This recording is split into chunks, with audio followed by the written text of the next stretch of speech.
Bapak sekalian, bahwa kalimat cinta yang Allah berikan dalam Al-Quran banyak sekali konteksnya. Di antara yang paling sering kita dengar adalah kalimat al-hub atau al-mahabbah. Al-hub itu artinya adalah kita cinta pada satu hal, tetapi menyimpan kecintaan pada yang lainnya.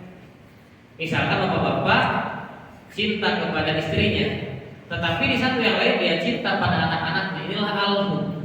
Dia punya satu cinta, tapi bisa terbagi kepada yang lain. Itulah al-mahabbah. Yang kedua, Allah menyampaikan ada kalimat asyakfah. Asyakfah itulah nafsu yang berlebihan. Sebagaimana kalimat dalam surat Yusuf, qad syaghafaha hubba. Ketika perempuan itu telah dimabuk cinta kepada Yusuf, syakfah.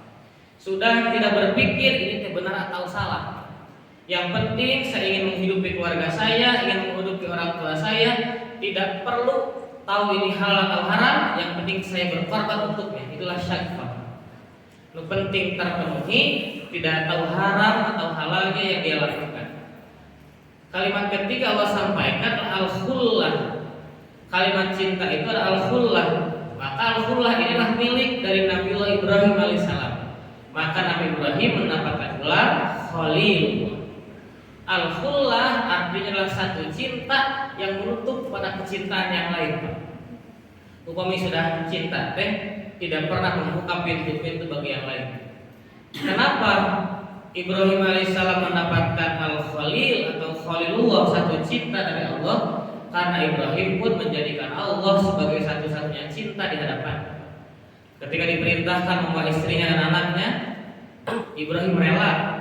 Ketika kemudian ada perintah menyembelih anaknya, Ibrahim rela. Diuji cintanya oleh Allah, cinta kepada keluarganya atau cinta kepada Allah. Ternyata Ibrahim cinta kepada Allah, maka kalimat Khalilullah, satu-satunya kekasih Allah, satu-satunya cinta yang tidak terbagi kepada yang lain. Nah, ima abad pisan tingkatnya cinta satu-satunya hanya kepada Allah Subhanahu wa taala. Bapak-bapak, cinta kan artos. Terus nah, cinta apa? Cinta apa kepada harta? Cinta. Cinta pada keluarga apa? Cinta. Cinta kepada Allah? Cinta. Nah, nyebat cinta kan tarik mana memang? Tarik mana? Bapak sekalian, maka dengan kalimat cinta itu puncaknya adalah pengorbanan kita terhadap apa yang kita cintai. Dengan besar harapan kita, ketika cinta itu memenuhi relung hati kita, maka Allah akan balas pengorbanan itu dengan pahala yang terbaik di hadapan Allah.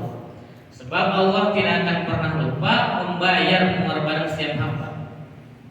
Satu waktu Nabi pernah berhadapan dengan seorang muslim, kemudian para sahabat di hadapannya. Ketika itu Nabi menyampaikan bahwa jika engkau ingin melihat seorang ahli neraka, fanzurha. Ketika kalian ingin melihat orang yang ahli neraka, lihatlah orang ini. Kemudian kata para sahabat, ya Rasul, kenapa orang ini dia senantiasa soleh, dia beribadah senantiasa kepada Allah, dia tidak pernah buruk akhlaknya kepada kita semua. Ternyata kata Nabi, innamal a'malu bil khawatim. Tergantung amal itu, tergantung akhirnya. Ternyata orang-orang itu kata Nabi, dia senantiasa beribadah kepada Allah, tetapi yuraunan nas, tetapi karena ingin pengakuan dari makhluk, nilai ibadahnya di akhir-akhirnya ternyata itu untuk makhluk, ingin dinilai oleh makhluk. Terkadang aku mengaus Quran, upama itu nyalirat sampai kemana ya kemana, upama itu harus sanes, a'udzubillahi minasyaitonirrajim, maka itu telah masuk kepada yuraunan nas. Ketika berbeda kata Nabi berhadapan kita dengan makhluk dan tidak ada makhluk, di sanalah keikhlasan kita terwujud. Di dalam ilmu Quran ada pada membaca Al-Quran, ternyata membaca Al-Quran sambil aktivitas yang lain itu tidak baik dan tidak diperbolehkan. Nah, sambil mengkawaian, Bismillahirrahmanirrahim. Qul huwallahu ahad, Allahu samad, lam yalid wa lam yulad. Ternyata ada seperti itu. Sampaikan para ulama itu tidak baik dilaksanakan oleh setiap muslim. Sehingga kita perlu waktu-waktu khusus kata para ulama untuk membaca Al-Quran. Pengorbanan yang kita lakukan ini tidak akan pernah dilupakan oleh Allah Subhanahu wa taala. Kita akan berkorban kepada sesuatu yang kita cintai. Kita cinta kepada Allah, maka kita akan berkorban untuk Allah Subhanahu wa taala dengan cara apapun. Bukan wangi teh Pak bade tiap teh tuh pisan. Alarm apa istel tak buruan teh. Buka bareman deui. Setel alarm tak tilu buka bareman deui. Ah cenah aya sajam deui ka subuh teh. Aku opat alarm mulu Pak. Cenah aya keneh 20 menit deui bade ka subuh Pak. Maka pengorbanan itu bukanlah kalimat yang mudah, tetapi berat sekali.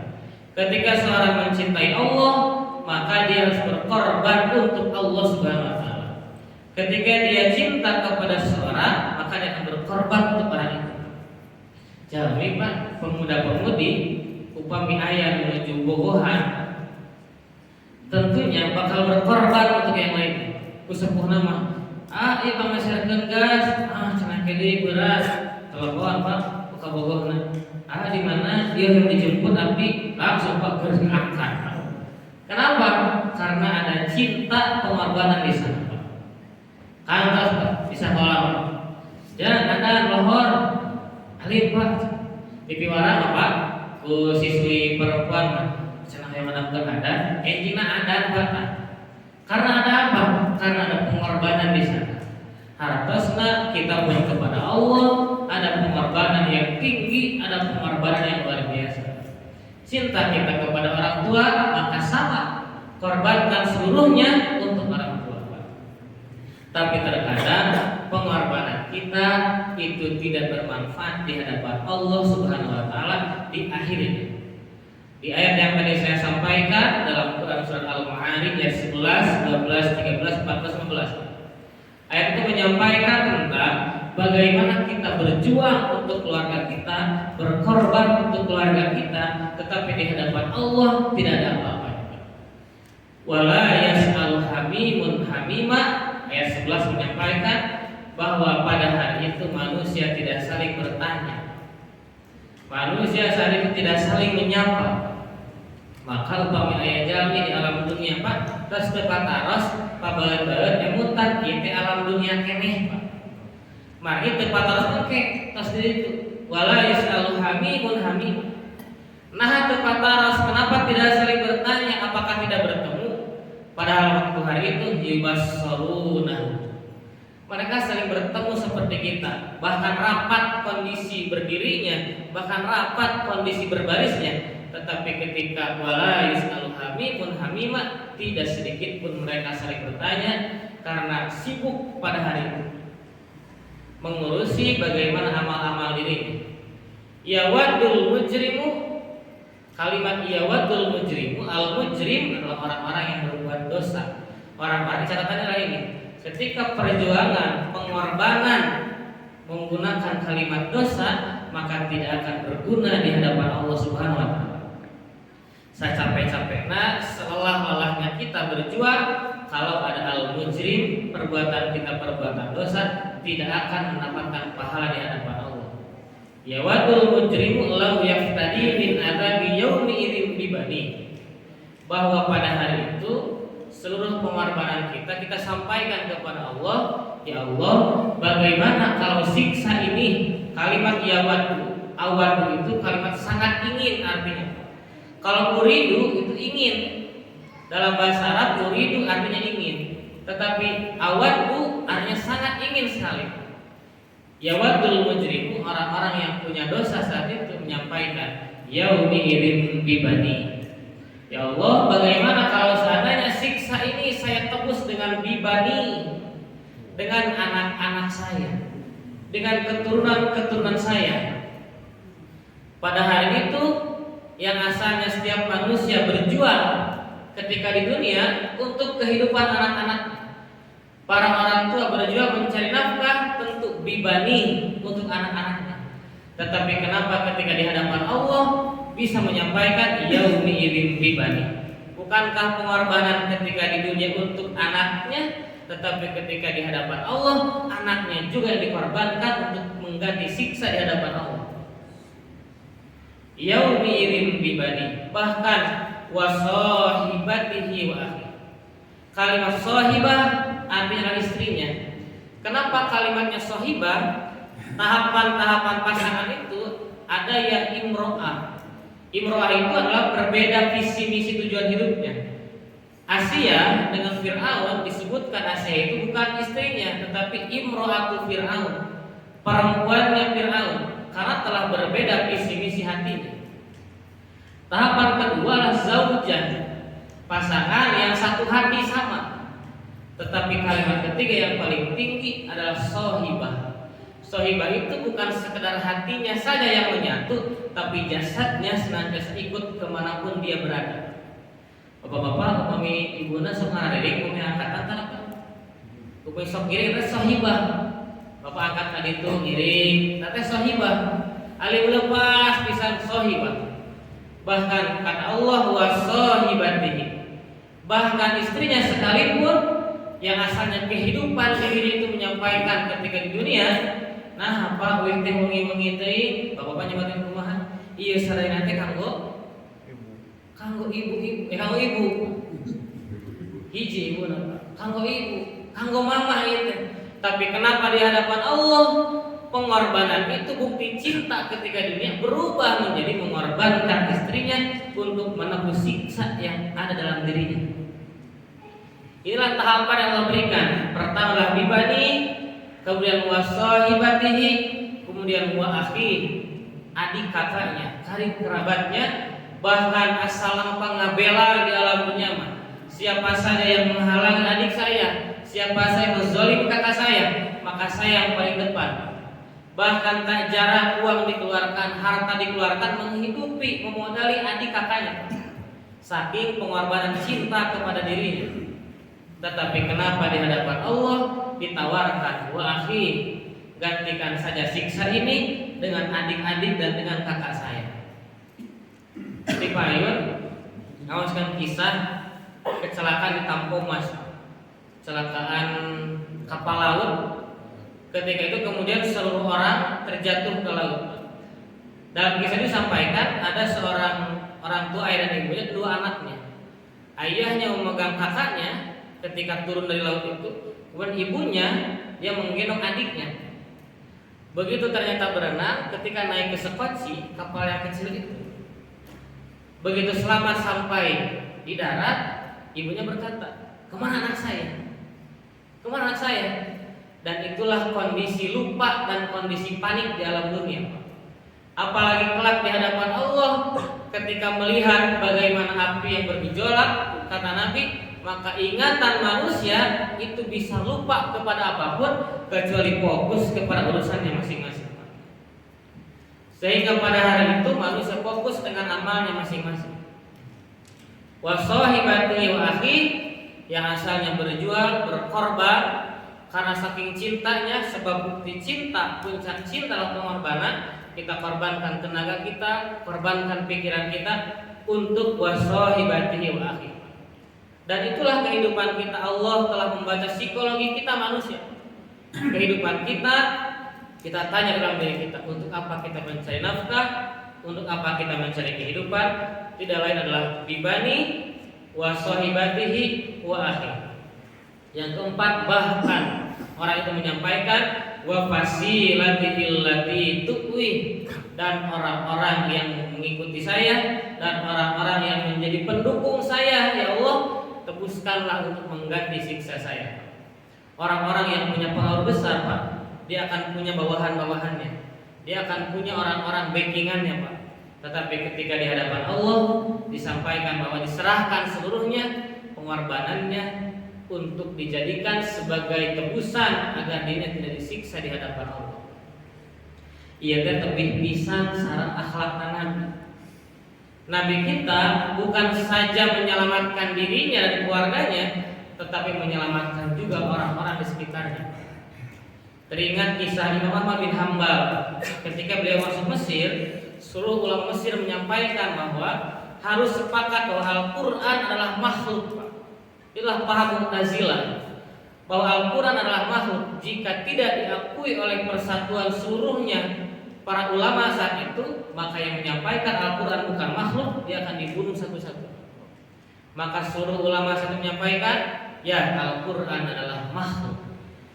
Tetapi Imam Ahmad bin Hanbal menyampaikan, kalau Al-Quran ini adalah makhluk, maka Al-Quran bisa salah. Sama seperti manusia adalah makhluk, maka punya potensi untuk salah. Maka beliau menyampaikan dengan tegas, Al-Quran adalah kalamullah, bukanlah makhluk. Saat itu kemudian Ahmad bin Hanbal dipenjara beberapa tahun. Dia dipenjara, tidak diberikan makan, sampai pada akhirnya seorang sipirnya merasa kasihan. Penjaga penjaranya menyampaikan, wahai imam, sampaikanlah kepada pimpinan Mu'tazilah bahwa Al-Quran adalah makhluk agar engkau selamat. Tetapi Imam Ahmad menyampaikan, bukalah jendela-jendela ini. Ketika dibuka jendela, lihatlah orang-orang Mesir, lihatlah umat-umat di Mesir sedang menunggu kalimat-kalimat saya. Jika saya menyampaikan Al-Quran adalah makhluk, maka mereka akan mengakui bahwa Al-Quran adalah makhluk. Apalah daya Ahmad bin Hanbal selamat, tetapi umat-umat tersesat. Sampai pengorbanan yang luar biasa untuk menyelamatkan umat di Mesir saat itu, beliau rela untuk dirinya disiksa di hadapan pimpinan Mu'tazilah. Jantan pengorbanan ke apa? Kalau kita memuhasabah kepada diri kita, sudah tidak ada lagi milik kita pada hadapan Allah. Inna Allaha ashtara minal mu'minin, Allah telah membeli dalam diri kita amwalahum anfusahum, harta kita, diri kita ke Allah. Sana susah sah. Nu gaduh mobil nu saha? Nu Allah. Nu gaduh motor nu saha? Nu Allah sadayana oge. Maka sebetulnya jika kita memuhasabah tos teu gaduhna naon deui poin Allah. Maka pengorbanan dilakukan, jangan sampai tidak berhasil dan sia-sia di hadapan Allah. Wa fasilatil lati tuwi wa man fil ardi jami'an summa yunji. Ya Allah, mangga nu aya di bumi ieu kagungan abdi sadayana milik saya, silahkan jadikan tebusan untuk menembus daripada siksa yang akan berikan kepada saya. Pernah punya harta dunia diberikan pada Allah sekiranya bisa. Punya orang-orang terdekat diberikan kepada Allah. Maka inilah tahapan di mana kita berkorban dalam kehidupan dunia kita, Pak. Anak-anak, wasahibati istri, kemudian adik kakak, karib kerabat, kemudian orang-orang sekitar kita, dan waman fil ardi jami'an, dan untuk seluruh orang-orang yang ada di hadapan kita, Pak. Jangan kita hari ini berjuang, berkorban rasa cinta kita untuk kelima hal itu. Tetapi bukankah ada para sahabat yang bisa menjadikan wasilah diselamatkannya? Bukankah ada anak-anak yang bisa menolong para orang tuanya? Bukankah ada seorang yang bisa memberikan syafaat di hadapan Allah? Betul, Pak.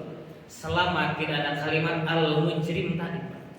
Pengorbanan kita jika bertentangan dengan apa yang Allah larang, maka kelima hal tadi itu tidak akan manfaat di hadapan Allah, Pak. Maka ketika kita berjuang di dunia ini untuk kelima hal tadi, untuk keluarga kita, jangan sampai ada perbuatan dosa di dalamnya. Jangan sampai ada menghalalkan segala cara di dalamnya. Karena puncak cinta sesungguhnya adalah pengorbanan yang sesuai dengan jalan dari Allah Subhanahu wa taala. Demi menghidupi keluarga kita, kita menghalalkan segala cara. Memang betul ketika di dunia terpenuhi itu semua, Pak. Tetapi di hadapan Allah, kelima hal tadi menjadi jaminan di hadapan Allah untuk menggantikan siksa kita di hadapan. Maka sekecil apapun, sebesar apapun yang kita perjuangkan untuk keluarga kita, untuk kehidupan kita, haruslah fi sabilillah. Jangan sampai ada pekerjaan yang ada syubhat atau haram. Jangan sampai berani mengambil yang bukan hak kita. Jangan sampai berani sedikit pun mencubit yang bukan hak kita, sebab di sanalah pengorbanan kita justru tidak akan menyelamatkan di hadapan Allah. Sebab kaidah sebetulnya pengorbanan kita di dunia itu akan kita dapatkan di hadapan Allah berbentuk pahala yang membantu kita di hadapan Allah.